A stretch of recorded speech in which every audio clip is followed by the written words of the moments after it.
Mesdames et messieurs, la Fédération de Russie vient de sortir de son silence après ce discours provocateur, après ce discours de menace que M. Emmanuel Macron a émis hier soir, dans la nuit du mercredi. Alors, aujourd'hui, l'administration russe est très remontée.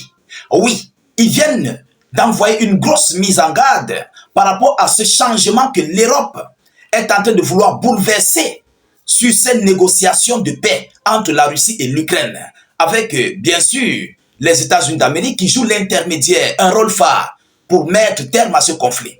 Alors, hier j'ai émis une vidéoconférence où je vous avais dit que Emmanuel Macron vient de faire un discours provocateur à la Fédération de Russie. Et je savais, moi, état d'urgence, selon mes analyses, mes décorticages, je savais que la Russie ne pardonnerait pas ce genre de déclarations parce que ce sont des déclarations de menace, ce sont des déclarations provocatrices. Vous comprenez? Alors, chers dames, chers messieurs, il s'agit de l'administration russe.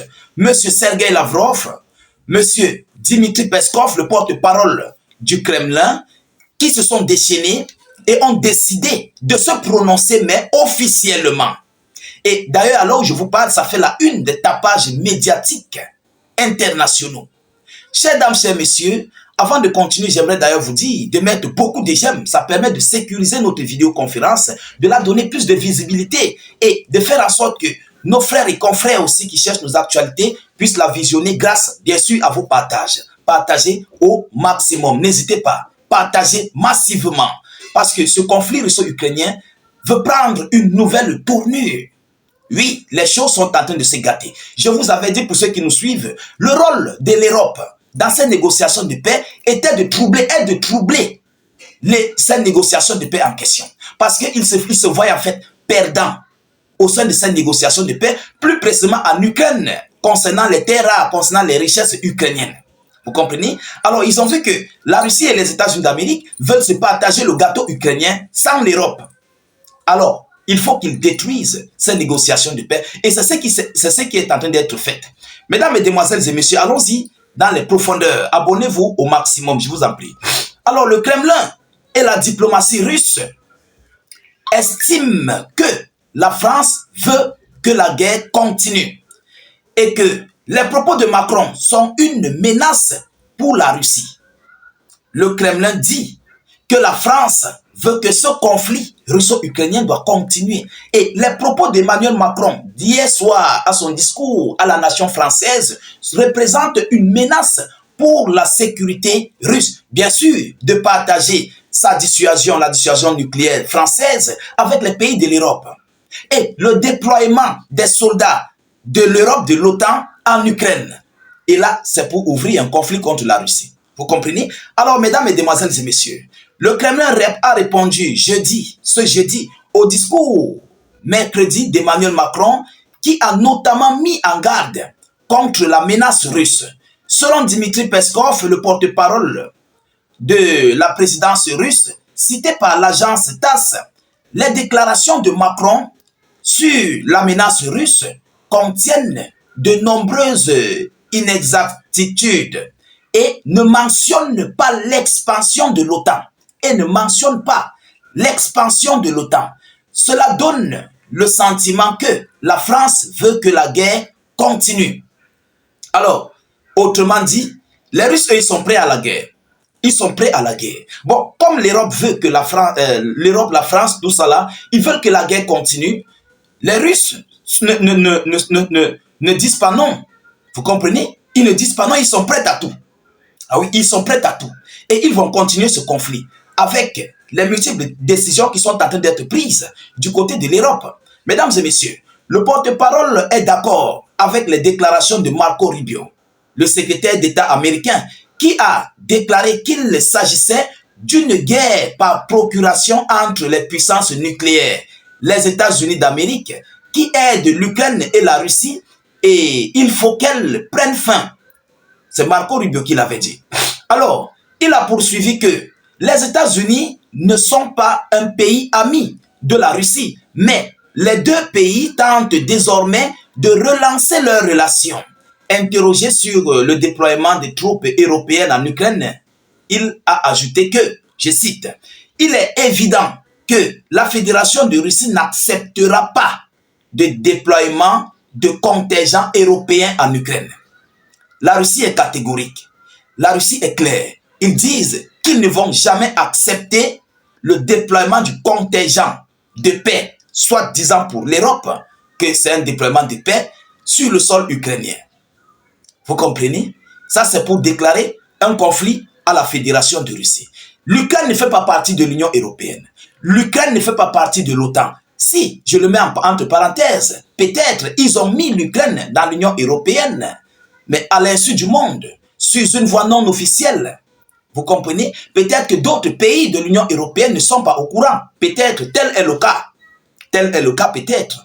Je dis bien peut-être, je le mets au conditionnel. Je n'affirme pas, je n'infirme pas. Parce que toutes ces décisions qui sont en train d'être prises, ça fait partie ici sur l'article 5 de l'OTAN. Que si un pays est attaqué, tous les autres pays doivent se réunir pour venir au secours de ce pays. Et les Européens sont en train de mettre sur pied l'article 5 de l'OTAN sur l'Ukraine.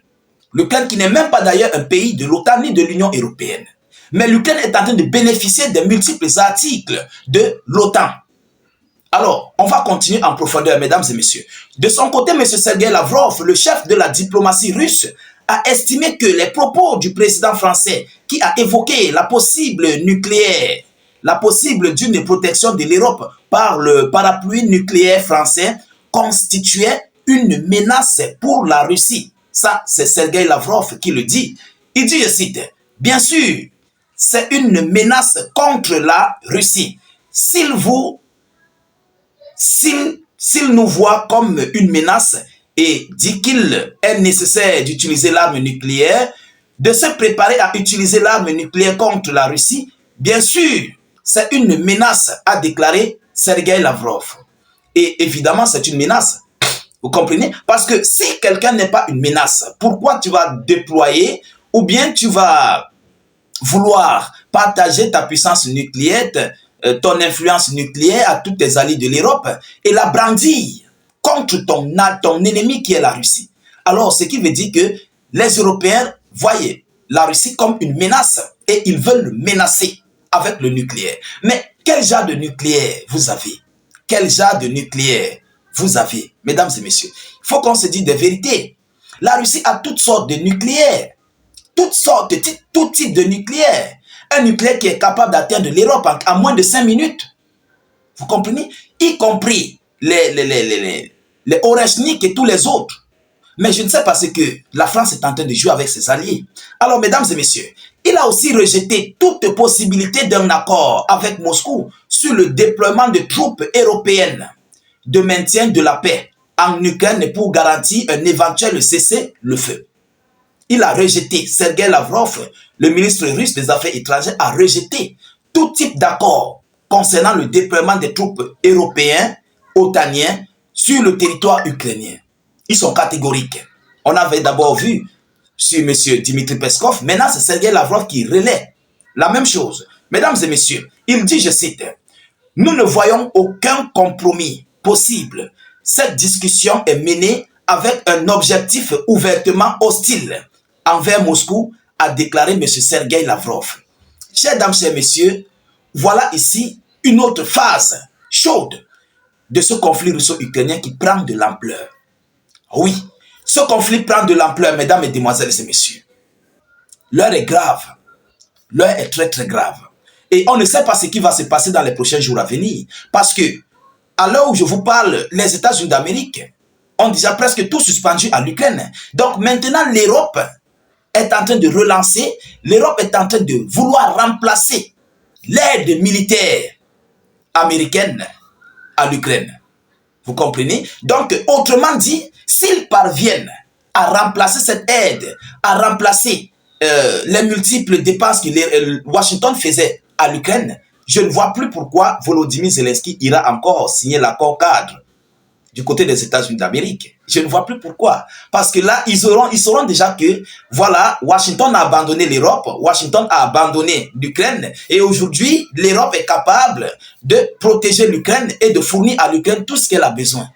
Alors, pourquoi Volodymyr Zelensky ira-t-il encore du côté de Washington?